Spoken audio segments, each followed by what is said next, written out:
오늘도 디모데전서 말씀입니다. 오늘은 3장 8절에서 13절까지 말씀입니다. 이와 같이 집사들도 정중하고 일구이연을 하지 아니하고 술에 인박히지 아니하고 더러운 일을 탐하지 아니하고 깨끗한 양심에 믿음의 비밀을 가진 자라야 할지니, 이에 이 사람들을 먼저 시험하여 보고 그 후에 책망할 것이 없으면 집사의 직분을 맡게 할 것이요, 여자들도 이와 같이 정숙하고 모함하지 아니하며 절제하며 모든 일에 충성된 자라야 할지니라. 집사들은 한 아내의 남편이 되어 자녀와 자기 집을 잘 다스리는 자일지니, 집사의 직분을 잘한 자들은 아름다운 지위와 그리스도 예수 안에 있는 믿음에 큰 탐욕을 얻느니라. 아멘. 어떤 항구에 예인선 한 척이 있었습니다. 이 예인선이라고 하는 건 바다 위에 다른 배를 잘 이끌어서, 그래서 그 항구에 익숙하지 않은 그 배를 그 항구에 잘 안전하게 도착할 수 있도록 도와주는 배예요. 때로는 배와 배가 연결돼서 예인되기도 하고, 때로는 연결은 안 해도 이제 앞장서 이끌어 주어서 이 항구의 불편한 그런 부분들에 닿지 않고 또 배가 상하지 않고 잘 들어가도록 도와주는 배예요. 도와주는 배. 그런데 이 예인선의 경우에는 선장이 아주 악명 높은 사람이어서 아주 매우 난폭하게 운전을 했어요. 그래서 이 예인선이 다른 배를 이끌 때에는 함부로 이 예인할 다른 배를 들이받거나 해서 그 배 안에 있는 선원들이 넘어지거나 또 물건들이 깨지거나 하는 일들이 다반사로 일어났어요. 도와주어야 되는데, 물론 항구에 다다르게 도와주기는 하지만 불편하게 도와주는 거예요. 그래서 다른 선원들은 이 예인선을 미친 배라고, 영어로 표현하면 크레이지 쉽이라고 그렇게 별명을 붙였던더라. 그래서 다른 예인선을 구할 수 있으면 가급적이면 다른 예인선을 구해서 항구에 진입을 하고, 정 안 될 때에만 이 배를 사용하게 될 그런 정도로 어려움을 주는 배. 그러던 어느 날 어느 배 한 척이 예인선의 도움이 필요했는데, 이 미친 배 말고서는 다른 선택의 여지가 없었습니다. 이게 지금 소리가 좀 커졌어요. 이거 정재한테 절대 이 마이크, 이 본 마이크나 메인 앰프 볼륨이나 이거는 절대 건드리면 안 된다고. 분명히 뭘 건드렸어. 소리가 커졌죠.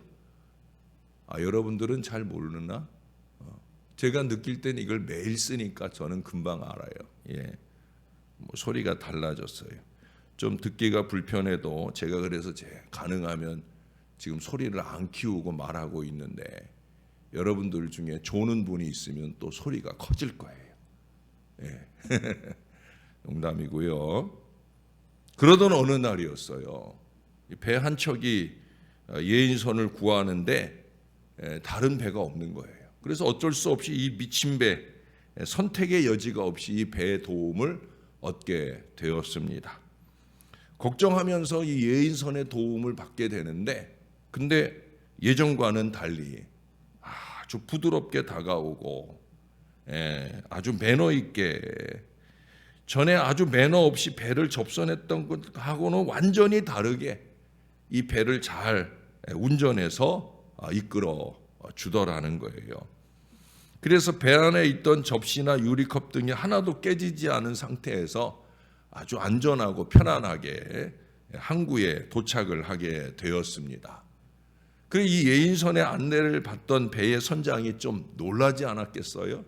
그래서 물었어요. 아니, 이 미친 배에 도대체 무슨 일이 일어났습니까? 배가 옛날하고는 완전히 달라졌네요? 라고 물었어요. 그랬더니 그 예인선에 타고 있던 선원 한 사람이 대답을 하더랍니다. 우리 선장이 갈렸습니다 라고 말하더라는 거예요. 선장이 바뀌었습니다. 그러면 더 저는 좋았겠다 생각이 드는데, 사람이 마음의 태도가 바뀌었으면 더 좋았을 텐데 아마 그 사람이 안 바뀌니까 사람을 바꾼 모양이에요. 그래서 이제는 미친 배가 아니라 좋은 배가 되었다 하는 그런 얘기입니다. 가장 이상적인 지도자여 선장은 언제나 우리 예수님이시죠. 우리 인생의 배에 어떤 선장이 타고 있느냐에 따라서 우리의 삶은 달라질 거예요. 내가 아니라, 마귀가 아니라 예수님이셔야 되는 거예요. 어제 말씀드렸던 그 지혜라고 하는 것도 결국 내 마음의 주인이 나냐, 마귀냐, 아니면 예수님이냐라는 이 차이에 따라서 그 지혜의 표현들이 다르게 나타나게 될 것입니다. 개인만 아니라 이 교회도 마찬가지. 목회자를 중심으로 훌륭한 재직들이 이 교회를 섬겨줄 때 희망이 있는 거예요. 전에도 재직들이 이 공예배 참석이 잘 안 된다 하는 말씀을 자주 드리곤 합니다. 물론 주일에 또는 예배를 드려야 하는 저녁 시간에, 어제도 일여전도의 회원들과 이제 교제를 하는 중에 어떤 분도 그 근무 시간이 항상 오후 시간이에요. 오후 시간. 그러니까 주일날에는 다행이죠. 왜? 우리가 오전에 예배하고 오후에 일을 해야 되니까. 이분은 오후에 투입돼서 저녁까지 일을 하니까 수요 예배나 금요일 저녁이나 늘 이 예배를 드리지 못하고 있는 것에 대한 미안한 마음, 목사에게 그게 미안할 일도 아닌데 그 얘기를 늘 뵐 때마다 하곤 합니다. 다 이해가 되는 거죠. 일을 해야 되니까. 그렇게 힘든 이유로 인할 때는 다 이해가 됩니다만은, 그러나 가능한데도 안 한다고 하면, 못하는 게 아니라 안 하는 게 되면 안 되는 거죠. 적어도 사명 맡은 사람이라면, 지금 우리가 이 3장에서는 이 감독이라든지 집사라든지 또 여자들이라는 표현이 11절에 나오는데, 이 본문은 우리가 앞서 2장 8절 이하에서는 남자에 대한 얘기를 한 줄 얘기하고 여자들 얘기를 많이 했잖아요. 근데 여기 오늘 3장에서 이 부분 집사에 대한 얘기, 여자들도 이와 같이라고 하는 그 여자는 우리들로 말하면 권사님들이 될 텐데, 여기서는 11절 한 절에서 그 여자들에 대한 얘기를 하는데, 어떻든 지난 토요일에 보았던 감독, 오늘날로 얘기하면 목사나 장로든지 아니면 오늘 보게 되는 집사나 권사든지 이 모든 재직들은 다 마찬가지. 못하는 게 아니라 안 하는 게 되면 안 된다는 게. 어제도 제가 그런 얘기 했잖아요. 몰라서 못하는 건 용서가 될 수 있다는 거예요. 그러나 알면서도 무책임하다, 또 잔꾀를 부린다, 이거는 하나님 앞에 용서받기 어려운 일이에요. 자, 그럼 오늘 본문에서 다시 한번 평신도 지도자들인 이 집사나 권사들에게 주시는 권면을 듣고자 합니다. 두 가지로 제가 정리를 해봤어요. 첫 번째는 여기 8절에 보면은 남자의 경우에는 정중하고라는 말을 썼고요. 11절에 보면은 여자애도 이와 같이 해서 정숙하고라는 말을 썼어요. 옛날 개역 한글은 똑같은 단어 하나로 정리를 했어요. 이게 뭐냐면 단정하고라는 말이에요. 실제로 헬라어 원어 성경이나 또는 영어 성경을 보면 같은 단어예요. 같은 단어. 근데 이걸 굳이 이제 개역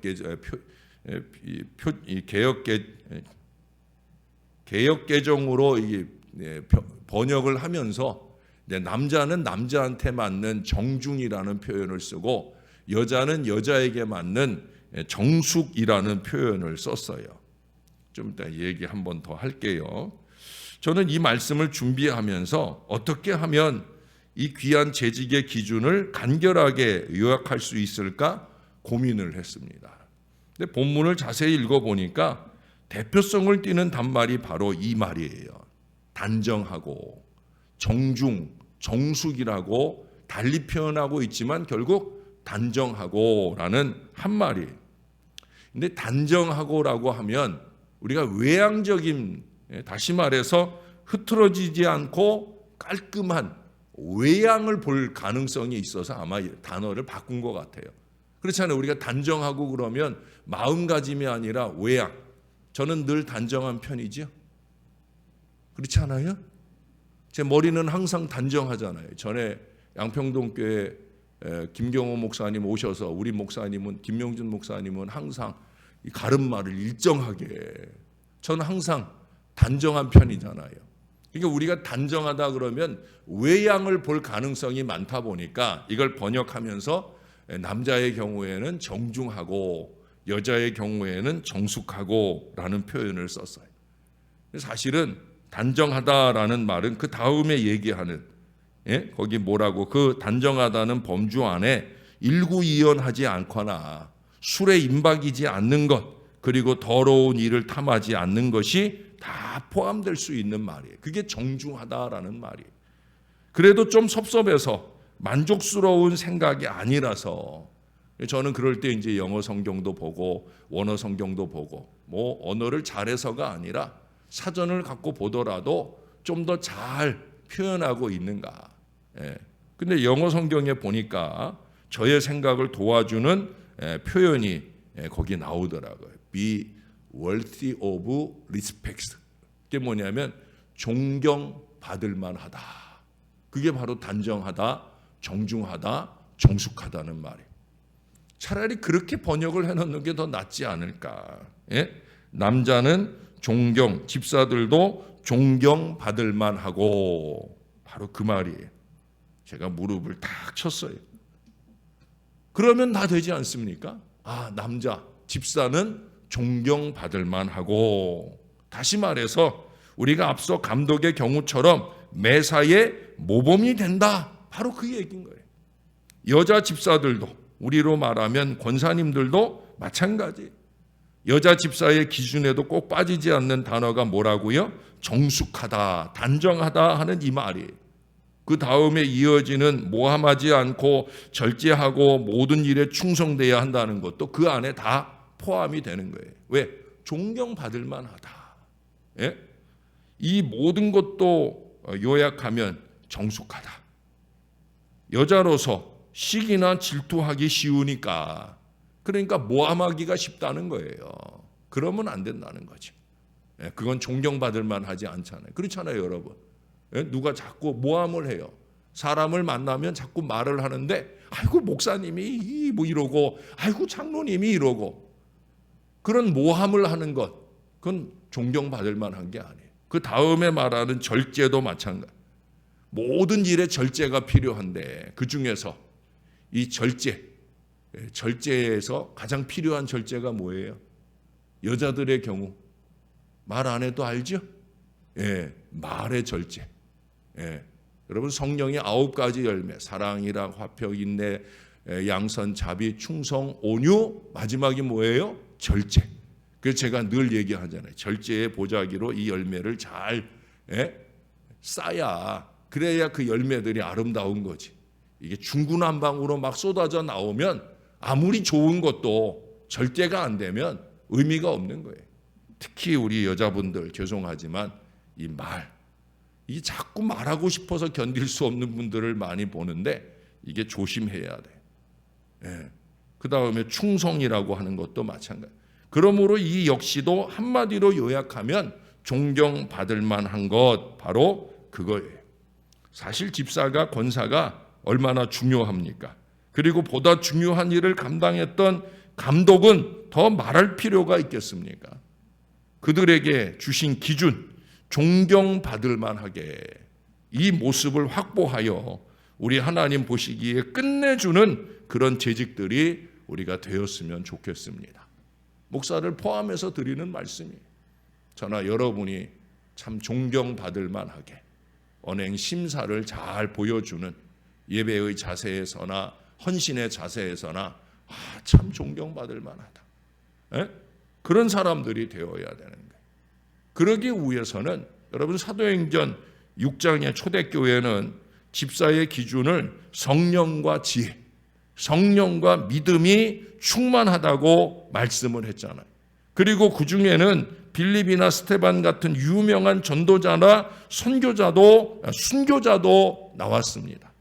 아무쪼록 우리도 새로운 재직의 모습으로 새 교회로 힘찬 부흥과 발전을 이룩해야 될 거예요. 그러기 위해서 필요한 게 바로 두 번째, 9절에 말씀하지요. 깨끗한 양심에 믿음의 비밀을 가진 자라야 할지니. 첫 번째를 아까 뭐라고 얘기했어요? 단정한 자, 정직한 재직이 되어야 된다. 정숙한 재직이 되어야 된다. 그 기준이 가능할 수 있기를 위해서는 조금 전에 말씀드렸던 성령의 지혜, 성령의 믿음, 바로 성령님으로만 가능한 거예요.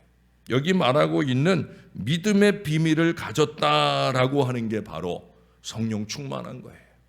그 심령 안에 믿음의 비밀을 가졌다.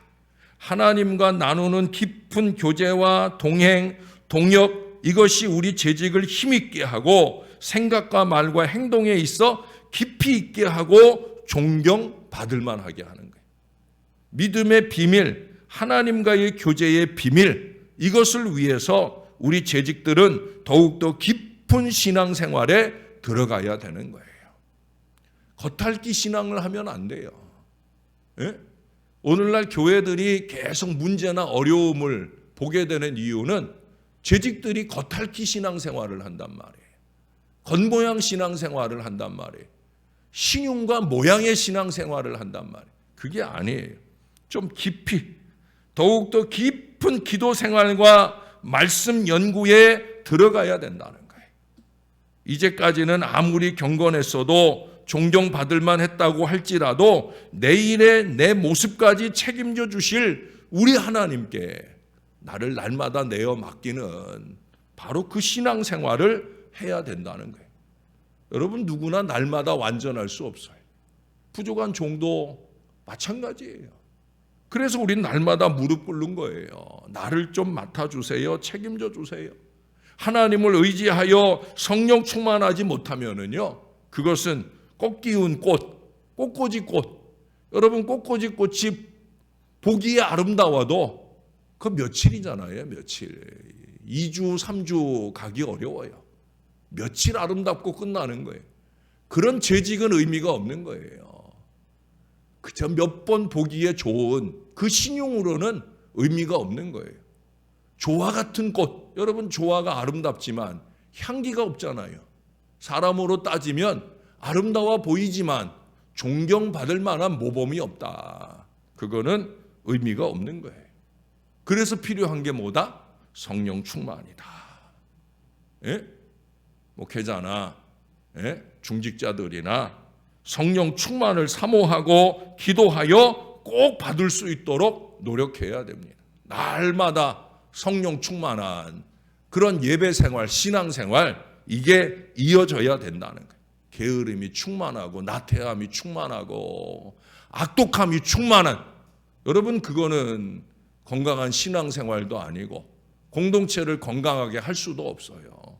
저나 여러분이 정신을 바짝 차리고 날마다 때마다 성령 충만한, 그게 되기 위해서는 거기 그러잖아요. 이 믿음의 비밀을 그 앞에 깨끗한 양심의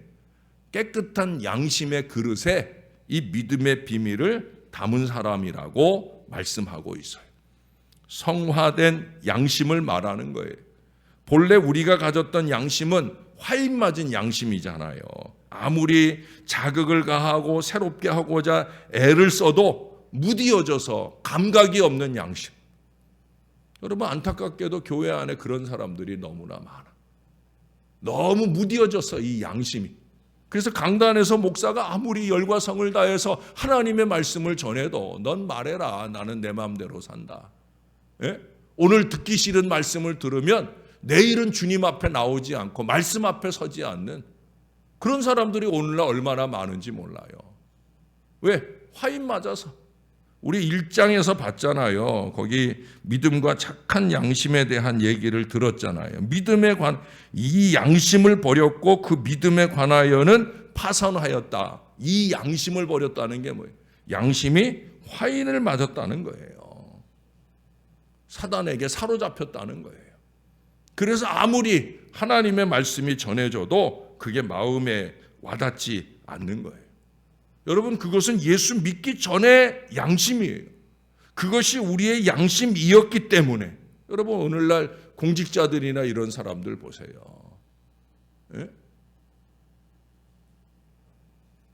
이제 내일이면 갈리게 될 전 총회장 같은 사람들도 다 마찬가지. 양심이 더러워지면 이게 옳고 그름, 바르고 안 바르고 이 판단이 없는 거예요. 선명하게 보이는 일에서만 아니라 제가 서두에도 기도했지만 마음가짐 자체에 이 양심이 썩어버리고 더러워져 버리면 이건 심각하게 되는 거예요. 여러분, 우리가 예수 믿은 후에도 이 더러워진 양심의 성화를 위해서 부단히 힘써야 됩니다. 왜? 믿음의 비밀은 이 깨끗한 양심에 깃들이기 때문에. 여러분, 지금 디모데전서 보면서 제일 많이 나오는 단어가 뭐예요? 양심이에요, 양심. 네, 여러분 새벽에 날마다 오셨으니까 1장부터 보시면 알잖아요.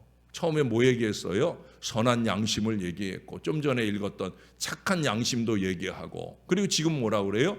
깨끗한 양심. 뭐 달리 다 표현하고 있지만 같은 말이에요, 다른 말이에요?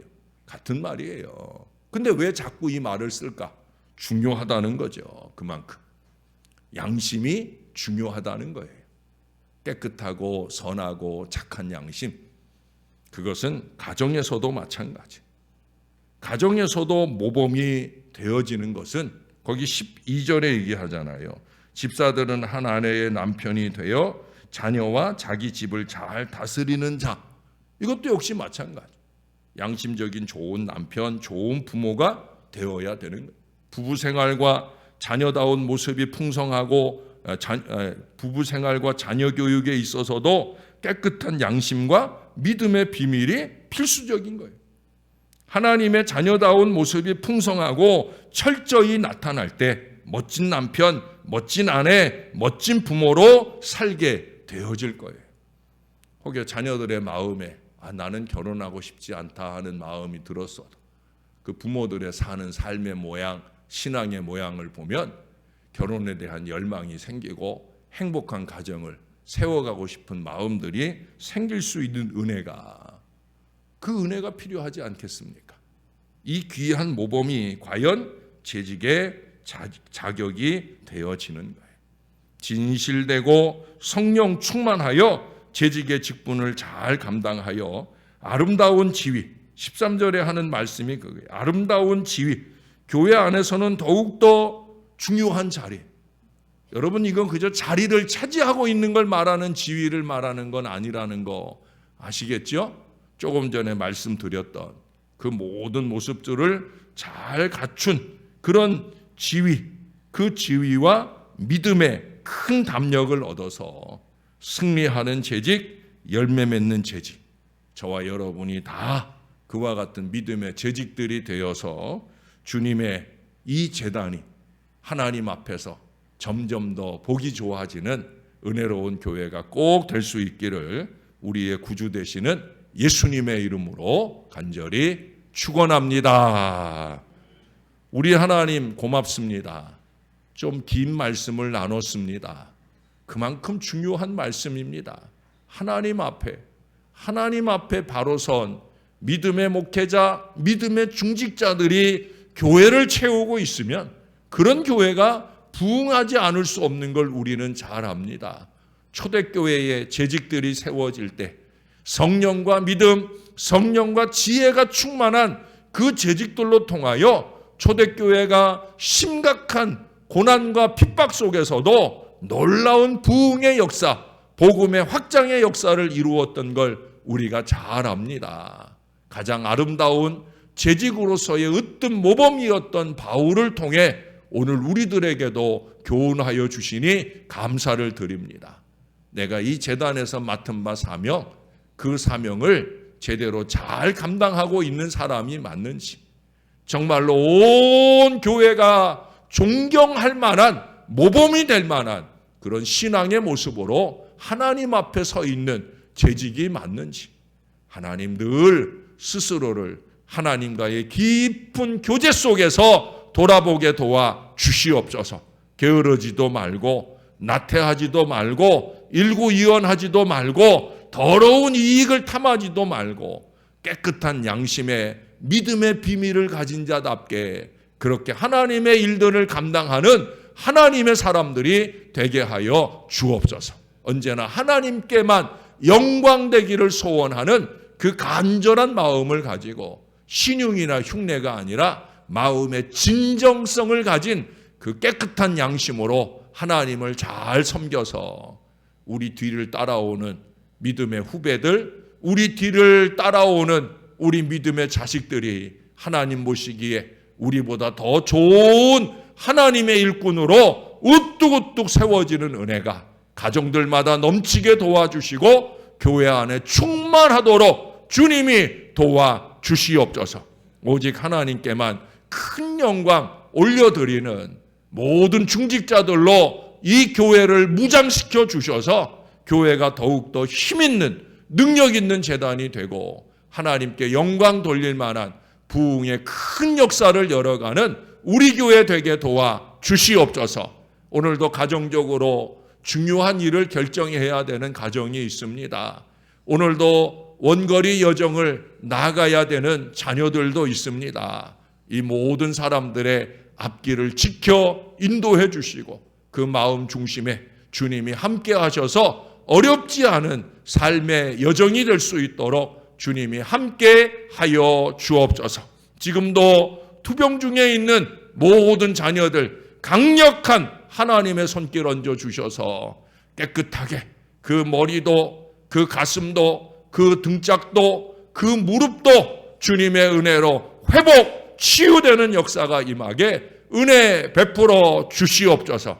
특별히 우리 대한예수교 장로회 통합 이 총회를 주님이 붙들어 주시고 건강한 일꾼도 세워지고 주님이 영광 받으실 109회기 총회가 되도록 은혜를 더딥혀 주시옵소서. 감사합니다. 예수님 이름으로 기도합니다. 아멘.